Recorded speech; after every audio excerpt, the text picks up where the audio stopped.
الحمد للہ وحدہ والصلاة والسلام علی من لا نبی بعدہ اما بعد فاعوذ باللہ السمیع العلیم من الشیطان الرجیم بسم اللہ الرحمن الرحیم قال اللہ عز وجل وانیبوا الی ربکم واسلموا لہ من قبل ان یأتیکم العذاب ثم لا تنصرون واتبعوا احسن ما انزل الیکم من ربکم من قبل ان یأتیکم العذاب بغتۃ وانتم لا تشعرون۔ محترم سامعین، آپ حضرات کے سامنے اللہ رب العالمین کی مقدس کتاب قرآن مجید کی سورۃ الزمر 24ویں پارے کی ایک سورہ ہے۔ اس سورہ سے دو آیت نمبر 54 اور 55 یہ تلاوت کی گئی ہیں۔ اللہ تبارک و تعالیٰ نے اس سورہ کی آیت نمبر 54 جو پڑھی گئی ہے، پہلی آیت، اس میں اللہ تبارک و تعالیٰ نے جو شخص اللہ کے اوپر ایمان لایا ہوا ہے وہ، اور ساتھ ہی ساتھ جس کا اللہ پر ایمان نہیں ہے، دونوں طرح کے لوگ اس آیت کے اندر مخاطب ہیں، اور دونوں طرح کے لوگ اس سے مراد ہیں۔ ان سے اللہ رب العالمین نے بڑے ہی پیارے انداز میں اور بڑی ہی شفقتانہ اور مہربانہ، جس کو کہتے ہیں شفقت بھری انداز اور شفقت بھرا انداز اور شفقت سے بھری ہوئی نصیحت کے ساتھ اللہ تبارک و تعالیٰ نے انہیں اپنی طرف پلٹنے کی اور لوٹنے کی، ایک طرح سے رب کا یہ حکم بھی ہے، اور اگر شفقت پر مبنی اللہ کا یہ کلام ہے تو رب کی یہ گویا کہ ایک طرح سے بندوں سے التجا ہے۔ رب نے بندوں سے یہ گہار لگائی ہے کہ لوگوں تم میری طرف پلٹ جاؤ، اس لیے کہ اگر تم میری نافرمانی کی حالت میں میری نافرمانی کر کے اگر تم انتقال کر گئے، تمہاری موت آ گئی، تو اس کے بعد کا جو انجام ہے اس کو تم جان کر سوچ کر کے تمہاری روح تڑپ جائے گی۔ اتنا خطرناک ہم نے جو میری نافرمانی کرنے والے لوگ ہیں، جو لوگ میرے نافرمان ہیں، ایسے نافرمانوں اور متکبروں کے لیے ہم نے اتنا بھیانک عذاب تیار کر رکھا ہے۔ اس لیے وقت رہتے ہوئے وَأَنِيبُوا إِلَىٰ رَبِّكُمْ، اور اے جہاں کے اندر موجود تمام لوگوں،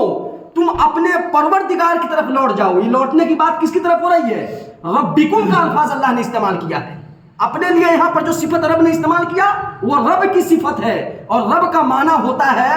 جو ہمیں ہماری تمام قسم کی ضروریات کو، یہاں تک کہ ہم اس دنیا کے اندر جب نہیں آئے تھے، ہمارا وجود نہیں تھا، ماں کے پیٹ میں تھے، تو وہاں پر جو ذات ہمیں غذا پہنچا رہی تھی اور جو آکسیجن ہمیں پہنچا رہی تھی وہ ذات وہی رب ہے۔ وہاں سے لے کر کے ہماری پیدائش ہونے کے بعد جو چیزیں ہمیں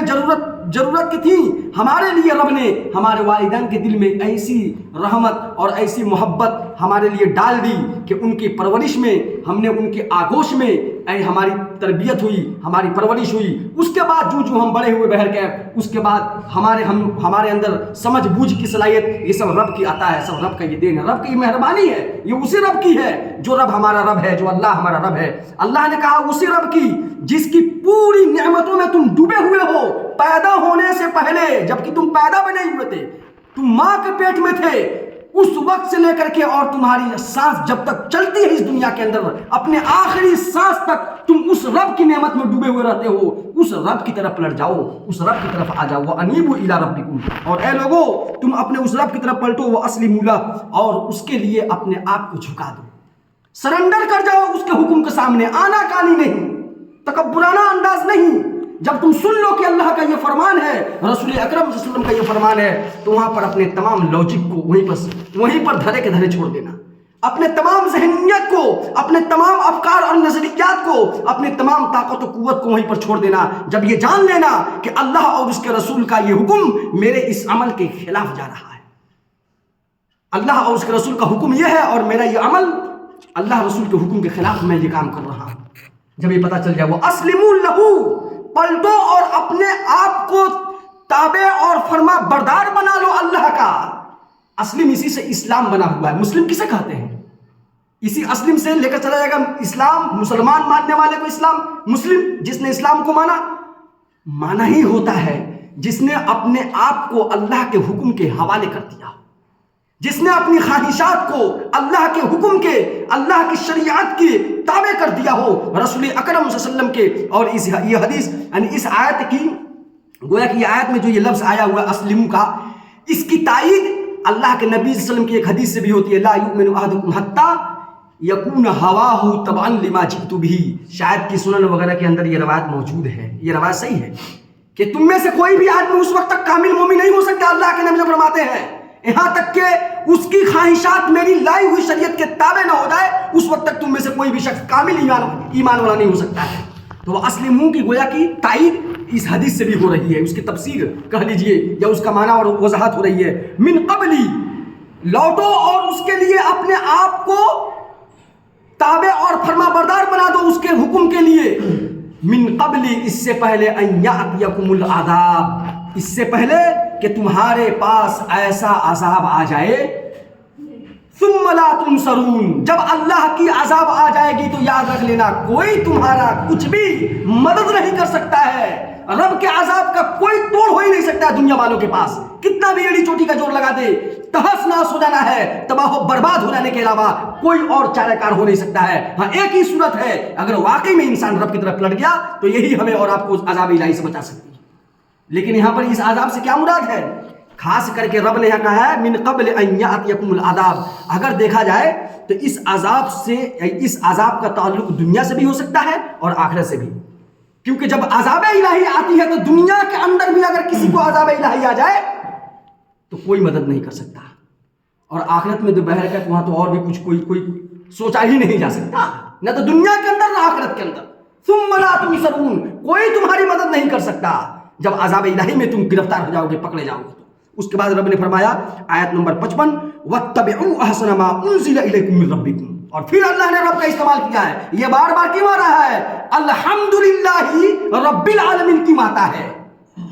ہم جب بھی نماز پڑھتے ہیں سورۃ الفاتحہ کا پڑھنا ہر رکعت میں ہے نا، ہر نماز میں، ہر نماز کی ہر رکعت کے اندر سورۃ الفاتحہ کا پڑھنا یہ واجبی قرات ہے۔ کیا واجبی قرات ہے، اس کو چھوڑا نہیں جا سکتا۔ اسی وجہ سے لگے ہاتھ ایک مسئلے کو میں حل کر دے رہا ہوں۔ کچھ دنوں سے سوشل میڈیا پہ ایک ویڈیو وائرل ہو رہا ہے، انڈونیشیا کے اندر امام صاحب نماز پڑھا رہے ہیں شاید کی، اور وہ انتقال کر گئے ہیں نا شاید، حالت سجدہ کے اندر ایک شخص آگے بڑھ کر کے نماز کی انہوں نے تکمیل کرائی۔ سوال وہاں پر یہ تھا کہ کیا امام صاحب کو ویسے ہی چھوڑ کر کے نماز کے اوپر توجہ دیا جائے، نماز کو مکمل کرایا جائے، یا پھر امام صاحب کی طرف ایک دو آدمی بڑھ کر کے لپکیں اور امام صاحب کی طرف توجہ دیں اور دیکھیں کیا معاملہ ہوا۔ تو یہاں پر کیا اس کا ہوگا جواب؟ معقول سا جواب حضرت عمر بن خطاب رضی اللہ تعالیٰ عنہ کے سیرت سے، جو ان کے اوپر جب یعنی کہ ابو لولو فیروز کر کے نام کر کے جو اس نے مارا تھا نیزہ وغیرہ، تو اس نے حضرت عبد الرحمن بن عوف رضی اللہ تعالیٰ عنہ کو عمر بن خطاب رضی اللہ تعالیٰ عنہ نے وہاں پر اپنے سامنے کیا اور نماز کی تکمیل کرایا۔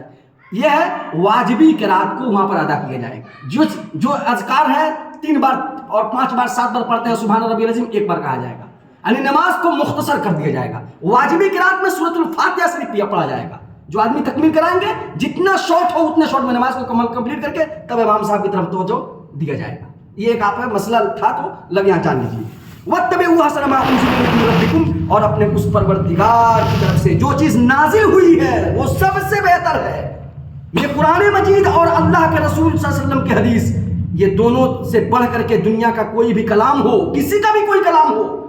بہرکیف اس سے بہتر تو ہو نہیں سکتا ہے، یہ اللہ کا کلام ہے۔ تو وَأَحْسَنُوا مَا أُنزِلَ إِلَيْكُم مِّن رَّبِّكُم مِّن قَبْلِ، پھر اللہ نے کہا اس سے پہلے أَن يَأْتِيَكُمُ الْعَذَابُ، کہ تمہارے پاس عذاب آئے بغتہ، اچانک، وَأَنتُمْ لَا تَشْعُرُونَ، اچانک اللہ کا عذاب آ کر کے تمہیں پکڑ لے اور تمہیں کچھ اس کا علم بھی نہ ہو، خبر نہ ہو، اور تم گرفتار ہو جاؤ عذاب کے اندر۔ 2 طرح سے عذاب میں اللہ نے فرمایا ہے، ایک تو اچانک اللہ کا عذاب آ گیا، یا اگر ایسے ہی اچانک نہ آئے، اگر ڈھیل دے کر کے رب ہمیں پکڑے تب بھی اگر پکڑ لے رب تو کوئی بچا نہیں سکتا، یا اگر اچانک اگر وہ عذاب آ جائے تب بھی کوئی نہیں بچا سکتا، چاہے دنیا کے عذاب ہو چاہے آخرت کے عذاب۔ ان تقول، اس وقت انسان کیا کہے گا؟ نفس یا حسرتا، اس وقت انسان کیا کہے گا؟ حسرت و افسوس کے مارے، علی ما فرطت فی جنب اللہ، وہ کہے گا ہائے افسوس، ہائے میری بربادی، ہائے میری ناکامی، اس چیز کے بارے میں جو میں نے اللہ کے حقوق کے بارے میں یا اللہ کے احکامات کے تعلق سے جو میں نے افراط اور تفریط کیا ہے، جو میں نے کوتاہی سے کام لیا ہے اللہ کے حکم کے بارے میں، اللہ کے دین پر عمل کرنے کے تعلق سے جو میں نے ٹال مٹول، سستی، کاہلی اور اس طریقے سے آلسی پنی اور اس طریقے سے اپنا منمانی جو میں نے کیا ہے، منمانی جو میں نے کیا ہے اللہ کے حکم کے تعلق سے، اس کے اوپر ہائے افسوس اور ہائے میری بربادی۔ علی ما فرطت فی جنب اللہ وان کنت لمن الساخرین، میں مذاق اڑا رہا تھا۔ کیا کر رہا تھا؟ جب اللہ کی آیات، رسول اکرم صلی اللہ علیہ وسلم کی حدیث جب پڑھی جا رہی تھی، میں اس کا مذاق اڑا رہا تھا، میرے کان پر چوں تک نہیں ڈگ رہے تھے، میرے دل کے جو دروازے ہیں ان کے اوپر کوئی دستک نہیں، کسی قسم کے کوئی اس کے اوپر افیکٹ نہیں۔ تو ان سب چیزوں کے اوپر وہ افسوس کرے گا، افسوس کے مارے کیا کہے گا کہ کاش کہ میں نے ان چیزوں کو سنا ہوتا اور عمل کیا ہوتا۔ تو اس سے پہلے کہ ہم اور آپ وہاں پر کف افسوس ملیں اور کاش اور حسرت بھری آواز نکالیں، وہاں پر یہ سب چیزیں کچھ کام نہیں آئیں گی۔ اگر کوئی چیز کام آئے گی تو یہاں پر وقت رہتے ہوئے اللہ کے دین کے مطابق اپنے آپ کو چلائیں۔ اللہ تعالی ہمیں اور آپ کو ان باتوں پر عمل کی توفیق عطا فرمائے، آمین۔